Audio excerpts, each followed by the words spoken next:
ગુજરાતમાં ચોમાસું આવે એ પેલા ચોમાસાને બ્રેક લાગશે, મોન્સૂન બ્રેકની કન્ડિશન સર્જાશે, નૈઋત્યનું ચોમાસું નિષ્ક્રિય થશે. કપાસના વાવેતર કરતા ખેડૂતોની મારી ખાસ અપીલ રહેશે, આ વરસાદની અંદર કપાસનું વાવેતર ન કરવું. 28-29 તારીખ સુધી વરસાદની તીવ્રતા રહેશે. મગફળીનું વાવેતર કરતા હોય તો મગફળી સામાન્ય રીતે મે મહિનાના છેલ્લા અઠવાડિયામાં વાવેતર કરે તો એમાં કોઈ ખોટું નથી. એ સિસ્ટમની અસર હટી જશે એટલે ત્યાં સુધીમાં નૈઋત્યનું ચોમાસું લગભગ મુંબઈ સુધી પહોંચી જાય તેવું એક અનુમાન છે.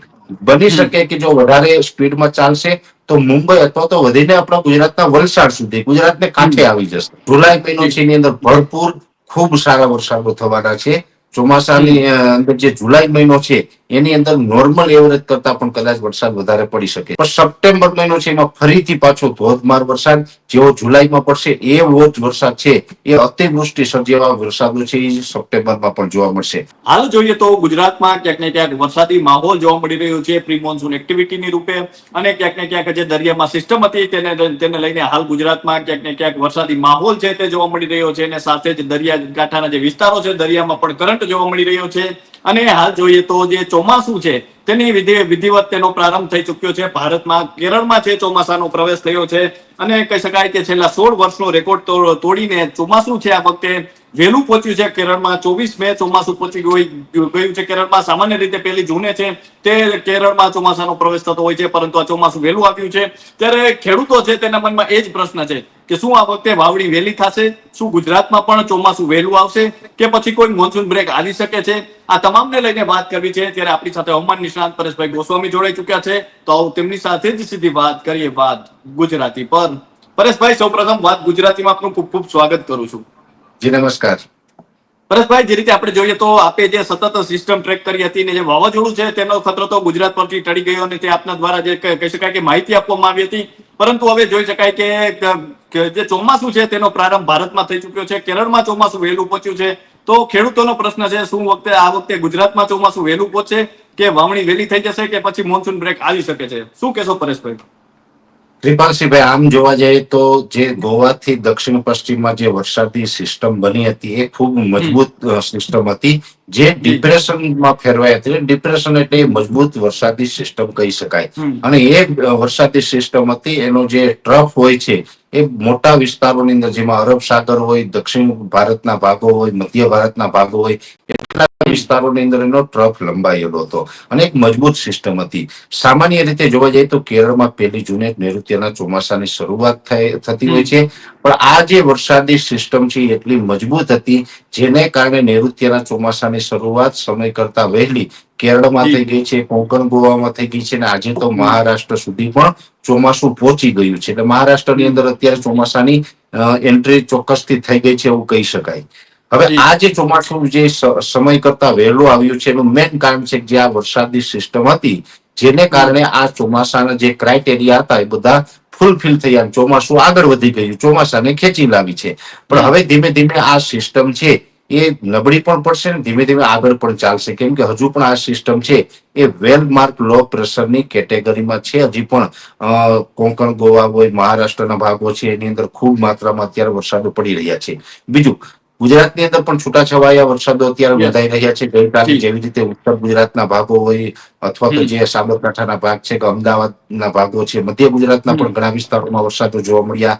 સૌરાષ્ટ્રની અંદર છૂટાછવાયા એકલ દોકલ જગ્યાએ વરસાદો જોવા મળ્યા, તો દક્ષિણ ગુજરાતમાં પણ જોવા મળ્યા. ઓલ ઓવર જોઈએ તો ગુજરાતમાં પણ છૂટાછવાયા વરસાદનો માહોલ ચાલુ છે, એ સિસ્ટમની અસરને કારણે છે. ત્યારબાદ રાજસ્થાન ઉપર પણ અત્યારે એક સાયક્લોનિક સર્ક્યુલેશન સક્રિય છે, એની અસર છે એ પણ ઉત્તર ગુજરાતના ભાગો ઉપર પડી રહી છે. એટલે હજુ પણ અમારું એવું અનુમાન છે કે 28-29 તારીખ સુધી વરસાદની તીવ્રતા રહેશે છૂટાછવાયા વિસ્તારોમાં.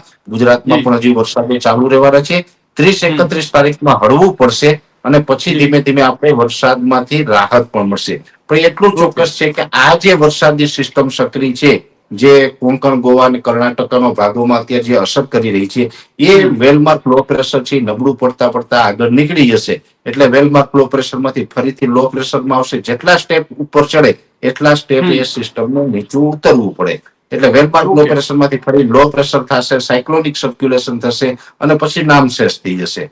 એટલે એ સિસ્ટમની અસર હટી જશે એટલે ત્યાં સુધીમાં નૈઋત્યનું ચોમાસું લગભગ મુંબઈ સુધી પહોંચી જાય તેવું એક અનુમાન છે. બની શકે કે જો વધારે સ્પીડમાં ચાલશે તો મુંબઈ અથવા તો વધીને આપણા ગુજરાતના વલસાડ સુધી, ગુજરાતને કાંઠે આવી જશે. પણ ત્યાં આવેલા સિસ્ટમની અસર પછી પૂરી થઈ જશે એટલે ચોમાસું છે એ નિષ્ક્રિય થઈ જશે અને ગયા વર્ષે જેવી રીતે મોન્સૂન બ્રેકની કન્ડિશન સર્જાણી હતી એવી જ સેમ પરિસ્થિતિ આ વર્ષે પણ જોવા મળે તેવી શક્યતા અત્યારે પૂરી દેખાઈ રહી છે. કેમ કે અરબ સાગરની અંદર અત્યારે આ સિસ્ટમને બાદ કરતા કોઈ બીજી એવી સિસ્ટમ એક્ટિવ નથી જેથી કરીને ચોમાસાને વેગ આપી શકે અને ચોમાસું સમય કરતા ગુજરાતમાં વહેલું આવે. એટલે મહારાષ્ટ્ર સુધી ચોમાસું વહેલું પહોંચ્યું છે. હજુ પણ 2 થી 3 દિવસ ચોમાસું સતત આગળ વધશે.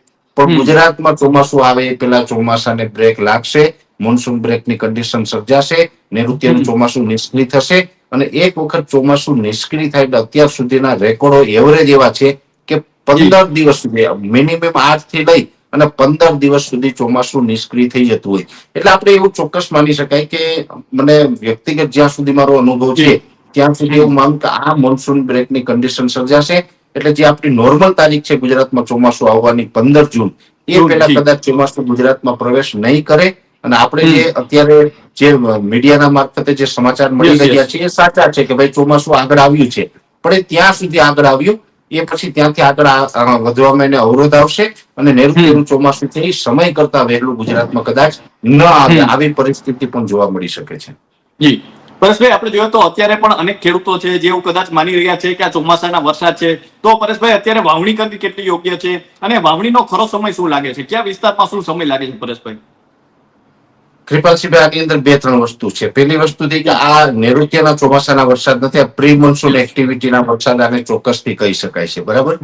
બીજું, વાવણી કરવી એની અંદર કયો પાક વાવવો ખેડૂત માટે ખૂબ અગત્યનું હોય. માની લઈએ કે જો મગફળીનું વાવેતર કરતા હોય તો મગફળી સામાન્ય રીતે મે મહિનાના છેલ્લા અઠવાડિયામાં વાવેતર કરે તો એમાં કોઈ ખોટું નથી. પણ મે મહિનાના છેલ્લા અઠવાડિયામાં જે મગફળીનું વાવેતર આપણે કરીએ છીએ એની અંદર લાંબા ગાળાની મગફળી એટલે કે 115-20 દિવસે જે તૈયાર થાય છે આવી મગફળીની જાતો વાવવામાં આવે તો ખેડૂતોના હિતમાં છે. ટૂંકા ગાળાની જે માત્ર 85 કે 90 દિવસમાં તૈયાર થતી હોય આવી મગફળીનું વાવેતર અત્યારે ન કરવું જોઈએ. એ વાવેતર 15 જૂન પછી જ કરવું જોઈએ તો જ આપણે એમાં અનુકૂળ રહેશે. બીજી વાત છે કપાસની. ખાસ કરીને ગુજરાતની અંદર કપાસનું પણ મોટા પ્રમાણમાં વાવેતર થાય છે. તો કપાસના વાવેતર કરતા ખેડૂતોની મારી ખાસ અપીલ રહેશે આ વરસાદની અંદર કપાસનું વાવેતર ન કરવું. કેમ કે અત્યારે જે આપણે કપાસનું વાવેતર કરી દેવામાં આવે, કપાસનું વાવેતર જેટલું વહેલું થાય એટલું એમાં પિંક બોલ વોર્મની સમસ્યા આવતી હોય છે. પિંક બોલ વોર્મ એટલે કે જે આપણે ગુલાબી ઈયળ આવે છે કપાસની અંદર,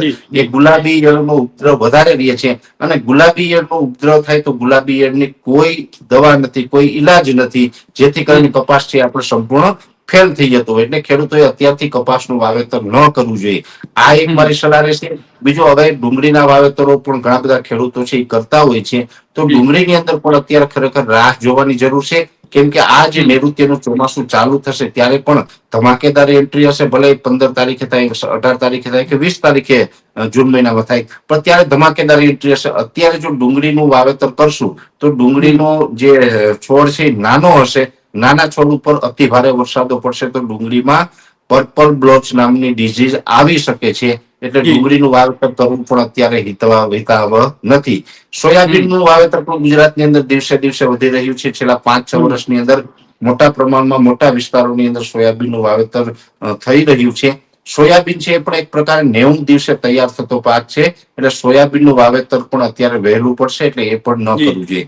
હા, અત્યારે ખેડૂતો વાવેતર કરી શકે માત્ર મગફળીનું, પણ એમાં પણ કૃપાલસિંહભાઈ પૂરતો વરસાદ હોય, વાવણી લાયક વરસાદ હોય તો જ કરવાનું. કેમ કે પાછળથી પછી વરસાદની હમણાં કોઈ શક્યતાઓ નથી. એટલે જો પિયતની વ્યવસ્થા નહીં હોય અને વાવેતર કરી દેવામાં આવશે તો ખેડૂતોને નુકસાની જશે. એટલે જે ખેડૂત ભાઈઓ પાસે પિયતની વ્યવસ્થા હોય એવા જ ખેડૂતોએ વાવેતર કરવું અને અત્યારે વાવેતર કરવા માટે લાંબા ગાળાની મગફળી સિવાયના કોઈ પણ પાકનું વાવેતર અત્યારે ના કરવું જોઈએ. પરેશભાઈ, અંતિમ પ્રશ્ન છે કે પરેશભાઈ આ વખતે ચોમાસું કેવું રહેશે? ખાસ કરીને કયા માસમાં વરસાદ છે તે વધારે પડી શકે છે? કારણ કે અત્યારે આપણે જો ચોમાસાનો પ્રવેશ ભારતમાં વહેલો થયો છે તો એની અસર કઈ આગામી ચોમાસામાં પડી શકે છે અને ખાસ કરીને ગુજરાતના કયા વિસ્તારમાં કેવો વરસાદ પડી શકે છે? સામાન્ય રીતે જોવા જઈએ તો ચોમાસું છે 98% થી લઈને 106% સુધીનું થવાનું છે. અમે અનેક વખત કહી ચુક્યા છીએ કૃપાલસિંહભાઈ. એટલે ચોમાસું સારું રહેવાનું છે, એમાં કોઈ શંકા નથી. હા, જી જી જી બીજી વાત એ છે કે જે જૂન મહિનો છે એ એકંદરે નોર્મલ એટલે કે દર વર્ષે જે પ્રકારના ચોમાસામાં વરસાદો જૂન મહિનામાં જેટલા પડે છે એટલા જ પડશે. જુલાઈ મહિનો જી છે એની અંદર ભરપૂર ખૂબ સારા વરસાદો થવાના છે. ચોમાસાની હમ અંદર જે જુલાઈ મહિનો છે એની અંદર નોર્મલ એવરેજ કરતા પણ કદાચ વરસાદ વધારે પડી શકે છે. ઓગસ્ટ હમ મહિનો છે એ થોડોક અસમંજસતા વાળો રહેશે. વચ્ચે કદાચ 12-15 દિવસનો ગેપ આવે અને બીજા જી વરસાદો પડે એ પણ સામાન્ય વરસાદો પડે એટલે મિક્સ પ્રતિસાદ છે એ ઓગસ્ટ મહિનામાં જોવા મળશે. પણ સપ્ટેમ્બર મહિનો છે એમાં ફરીથી પાછો ધોધમાર વરસાદ જેવો જુલાઈમાં પડશે એવો જ વરસાદ છે એ અતિવૃષ્ટિ સર્જેવા વરસાદો છે એ સપ્ટેમ્બરમાં પણ જોવા મળશે. અને ઓક્ટોબરમાં તો પછી ધીમે ધીમે છૂટાછવાયા વરસાદો પડીને થંડરસ્ટોર્મ એક્ટિવિટી થઈ અને મોન્સૂન વિડ્રોલ પ્રોસેસ ચાલતી હોય તો જી ઓક્ટોબરમાં પછી મોન્સૂન વિદાય લેશે. પણ હમ આ જે ચોમાસું છે જૂન, જુલાઈ, ઓગસ્ટ, સપ્ટેમ્બર અને ઓક્ટોબર હમ સુધીની એમાં જી વધારેમાં વધારે વરસાદ છે જુલાઈમાં અને ઓગસ્ટ આ 2 મહિના જુલાઈ અને સપ્ટેમ્બર આ 2 હમ મહિના દરમિયાન જોવા મળે તેવી શક્યતાઓ છે. અને વરસાદની અંદર અતિવૃષ્ટિ થતી હોય અતિ ભારે વરસાદો પડતા હોય એમાં આ વર્ષે દક્ષિણ ગુજરાત અને સૌરાષ્ટ્રના જે દરિયાઈ કાંઠાના તમામ જિલ્લાઓ છે જી એને હમ ખતરો પણ રહેશે. ત્યાં અતિવૃષ્ટિના માહોલ પણ જોવા મળી શકે. જી એટલે આ ટાઈપના વરસાદો છે એ 2025 ની અંદર જોવા મળે. પણ એકંદરે જે નૈઋત્યનું ચોમાસું છે 2025 માં એ ખૂબ ગુજરાત માટે સારું રહેવાનું છે એટલું ચોક્કસ કહી શકાય. પરેશભાઈ, ઉત્તર ગુજરાત અને મધ્ય ગુજરાતમાં પણ ચોમાસું કેટલા સુધીમાં કયા સમય સુધીમાં પહોંચી શકે છે? સામાન્ય રીતે જોવા જઈએ તો જે 15 જૂનથી ચોમાસાની શરૂઆત થતી હોય છે ભાગ્યે જ જી ક્યારેક એવું બને કે જૂન મહિનામાં ઉત્તર ગુજરાતના બધા વિસ્તારોનો વારો આવે. નકર ઓકે જુલાઈ મહિનાની અંદર એ વિસ્તારોના પ્રથમ અઠવાડિયામાં વારો આવતો હોય છે. આ વખતે હમ મોન્સૂન બ્રેકની કન્ડિશન સર્જાય પછી ગુજરાતમાં ચોમાસાનું ભલે સમયે પ્રવેશ થાય અથવા થોડોક લેટ પ્રવેશ થાય એ પ્રવેશ થશે એટલે ઝડપથી આગળ ચાલશે. એટલે જેવી રીતે ચોમાસાની વલસાડથી શરૂઆત થશે એટલે દક્ષિણ ગુજરાત, સૌરાષ્ટ્રના ભાગો થઈ, મધ્ય ગુજરાતના ભાગો થઈ અને ઉત્તર ગુજરાત સુધીમાં લગભગ 28 જૂનથી લઈ અને 3 જુલાઈ સુધીમાં ઉત્તર ગુજરાતના તમામ ભાગોની અંદર ચોમાસું આવરી લેશે. ત્યાં કવર થઈ જશે અને ત્યાંની શરૂઆત પણ થઈ જશે. એટલે ચોમાસું આવશે, મોન્સૂન બ્રેકની જી કન્ડિશન સર્જાશે પણ ચોમાસું આવશે એટલે ફરીથી પાછું ઝડપથી આગળ વધશે. એટલે સમયસર ઉત્તર ગુજરાતને પણ એનો લાભ ચોક્કસથી મળી જશે. જી.